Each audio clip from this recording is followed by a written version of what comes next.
Within a month of graduating, I left the country and moved to Spain. Sold my car, sold my stuff here, and left. I want to hear more about your work abroad, what you learned other languages, how you've kind of gone down this road to working in Spain now. Yeah, so this is how my story becomes more complicated, and I go off the typical path into data science, I would say. And To give you some context, when I was finishing that interdisciplinary bachelor's degree, within a month of graduating, I left the country and moved to Spain. Sold my car, sold my stuff here, and left. And why did I do that?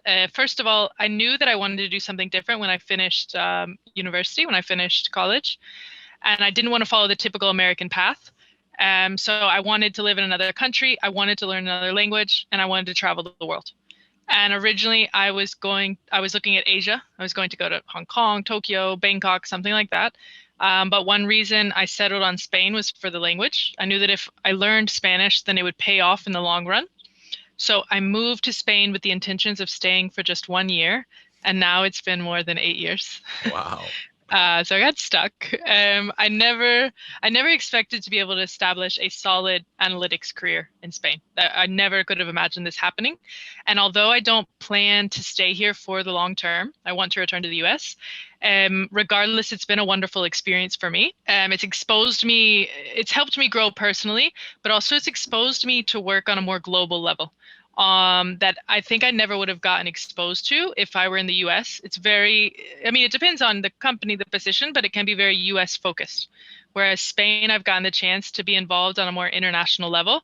And not to mention, I've traveled a lot. So I think I made the most of a situation, and the dots ended up connecting for me. That's awesome. And you checked the box for the travel for sure.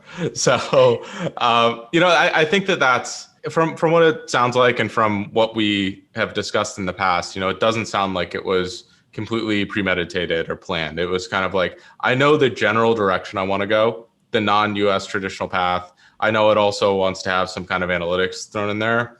I think it's important that you have faith in yourself that it'll eventually work out.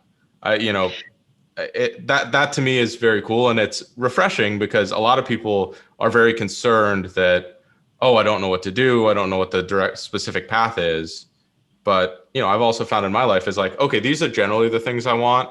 If I take all the steps up to potentially reaching them, like if I don't get them, I at least tried. I learned a lot on the way, but like I'll find out what I want if I have the skills and the tools and I've put in the hard work. That's just so cool to me. And Yeah, and you're right about the planning. I didn't. There was a lot of no planning ahead. Kind of taking things as they came, taking opportunities as they came, and molding my path along the way, and making sure that I was ultimately somehow getting to my goal of working in analytics, because I knew I wanted to do that, but it was just a matter of how I was going to get there. I'd expected to do it to develop my career in the US, ended up finding a way to do it in Spain, so I stayed. So yeah, you don't necessarily have to plan everything out. And we've also learned very well this year with the pandemic that planning doesn't always go as you wish. Oh my goodness. That's also one aspect of planning I'm interested in knowing is how much Spanish did you prepare before you got on the plane and left for that year? Were you like taking courses? Were you doing anything like that? Or were you like, nope, I'm just going to learn it when I get there? I was doing very little. I was doing Rosetta Stone, if you're familiar with that, the language software to learn. I did that, and that's about it. Wow. So I was studying online, came with very little skills, and it was tough at the beginning, as I literally had to build up from zero to now being able to work and almost fluently speak in Spanish.